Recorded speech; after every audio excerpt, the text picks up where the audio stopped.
Good morning. Bansilal सहआचार्य, राजनीति विज्ञान, श्री कल्याण राजकीय कन्या महाविद्यालय सीकर। सिलेबस के अनुसार अपना अगला टॉपिक है व्यवस्था विश्लेषण।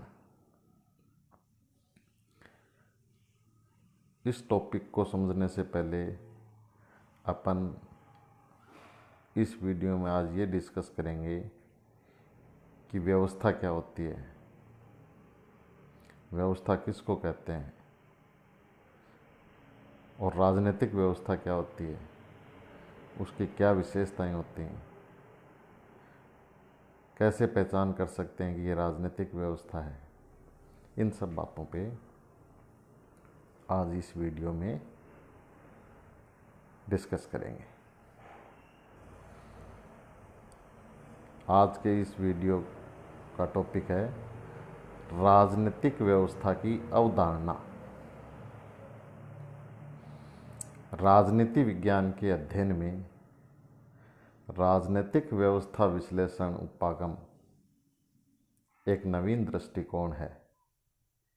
इस उपागम का प्रयोग प्राणी विज्ञान और समाजशास्त्र में पहले से ही किया जा रहा था। डेविड ईस्टन ने इसे राजनीति विज्ञान के अध्ययन हेतु प्रयोग में लाने पर जोर दिया।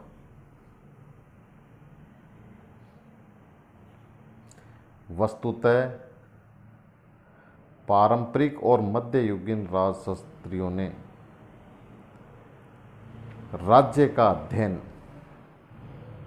केवल औपचारिक संस्थाओं जैसे सरकार, न्यायपालिका तक ही सीमित रखा। उन्होंने उन अनौपचारिक संस्थाओं जैसे परिवार, जाति, वर्ग, धर्म और प्रभावकारी समूह आदि के कार्यों एवं भूमिका की उपेक्षा की, जो हमारी औपचारिक संस्थाओं के स्वरूप, कार्यप्रणाली और संबंधों को निर्धारित करते हैं। उनके अध्ययन का दृष्टिकोण संस्थागत, संकीर्ण और अतुलनात्मक था। यदि हमें राजनीति शास्त्र को अधिक वैज्ञानिक एवं प्रभावशाली विषय बनाना है, जिसके अंतर्गत सभी प्रकार के समाजों, भले ही उनमें आकार, संस्कृति, शैक्षिक स्तर, राजनीतिक संस्कृति तथा राजनीतिक आधुनिकीकरण में कितने ही व्यापक अंतर हों,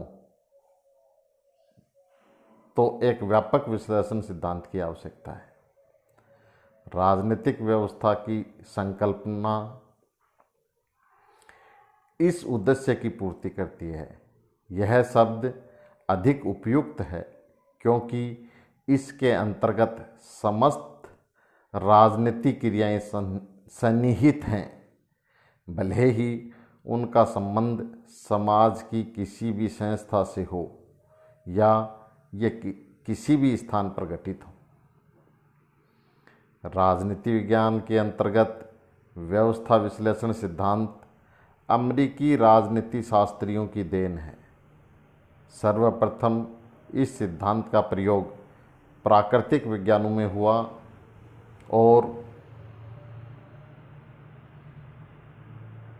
उसके बाद समाजशास्त्र से होता हुआ यह राजनीतिक विश्लेषण का आधार बन गया। शाब्दिक परिभाषा के अनुसार व्यवस्था का अर्थ है जटिल संबंधित वस्तुओं का समग्र समूह है। विधि, संगठन, पद्धति के निश्चित सिद्धांत तथा वर्गीकरण का सिद्धांत, अर्थात एक व्यवस्था संगठित होनी चाहिए, उसके अंग संबंधित हों। यदि किसी भी स्थान पर हमें संगठन मिलता है और उसके सभी अंग एक दूसरे से संबंधित हैं, तो वहाँ व्यवस्था विद्यमान है। व्यवस्था में 3 गुण पाए जाते हैं। नंबर 1, व्यापकता। व्यवस्था के अंतर्गत न केवल उन अंगों को शामिल करते हैं जो विधि पर आधारित हैं, जैसे विधानमंडल, कार्यपालिका आदि, वरन समस्त संरचनाओं को उनके राजनीतिक रूप में शामिल करते हैं। दूसरी विशेषता, दूसरा गुण, अन्योन्याश्रय। इसका अर्थ है जब व्यवस्था के एक अंग के गुणों में परिवर्तन आता है तो उसका प्रभाव अन्य संगठकों पर भी स्वतः पड़ता है। उदाहरण के लिए अपन मानव शरीर को देख सकते हैं। यदि शरीर का कोई एक अंग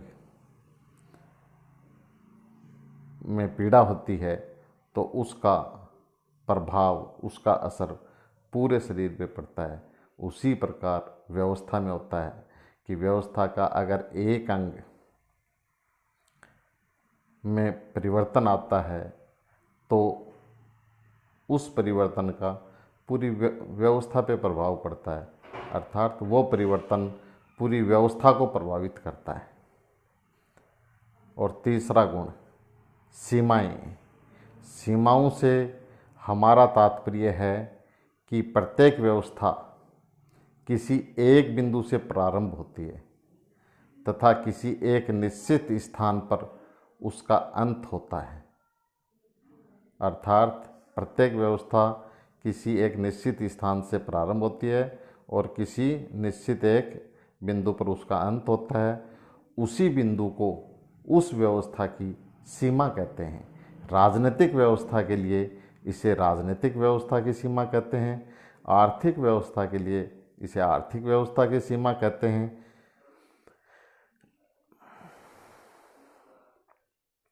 समाज स्वयं एक व्यवस्था है जिसका निर्माण राजनीतिक व्यवस्था के अतिरिक्त अन्य व्यवस्थाओं जैसे आर्थिक, सांस्कृतिक, शैक्षणिक, धार्मिक और जैविक व्यवस्थाओं से होता है। ये सभी व्यवस्थाएं एक दूसरे को प्रभावित करती रहती हैं। राजनीतिक व्यवस्था अन्य व्यवस्थाओं से अलग एवं पूर्ण नहीं है। व्यक्ति का राजनीतिक आचरण न केवल उसके राजनीतिक मूल्यों अथवा प्रतिमानों से प्रभावित होता है, वरन रक्त संबंध, आर्थिक क्रियाएं तथा सांस्कृतिक उपलब्धियों से भी प्रभावित होता है। कोई भी मानवीय संबंधों की संरचना राजनीतिक व्यवस्था बन जाती है यदि उसके अंतर्गत शक्ति, नियम और सत्ता के तत्व दृष्टिगोचर होने लगते हैं। अर्थात पूरा समाज एक व्यवस्था है। इस व्यवस्था में भी अनेक उपव्यवस्थाएं हैं, जैसे आर्थिक उपव्यवस्था है, सामाजिक आर्थिक उपव्यवस्था है, राजनीतिक उपव्यवस्था है, सांस्कृतिक उपव्यवस्था है। इस तरह से अनेक उपव्यवस्थाएं हैं और वो उपव्यवस्थाएं अपने आप में एक व्यवस्था है। राजनीतिक व्यवस्था अपने आप में पूर्ण नहीं है, आर्थिक व्यवस्था अपने आप में पूर्ण नहीं है, सांस्कृतिक व्यवस्था अपने आप में पूर्ण नहीं है, अपितु सारी व्यवस्थाएं एक दूसरे से जुड़ी हुई हैं, एक दूसरे से संबंधित हैं, एक दूसरे पे अन्योन्याश्रित हैं। अब नेक्स्ट वीडियो में अपन डेविड ईस्टन के व्यवस्था सिद्धांत पर डिस्कस करेंगे। धन्यवाद।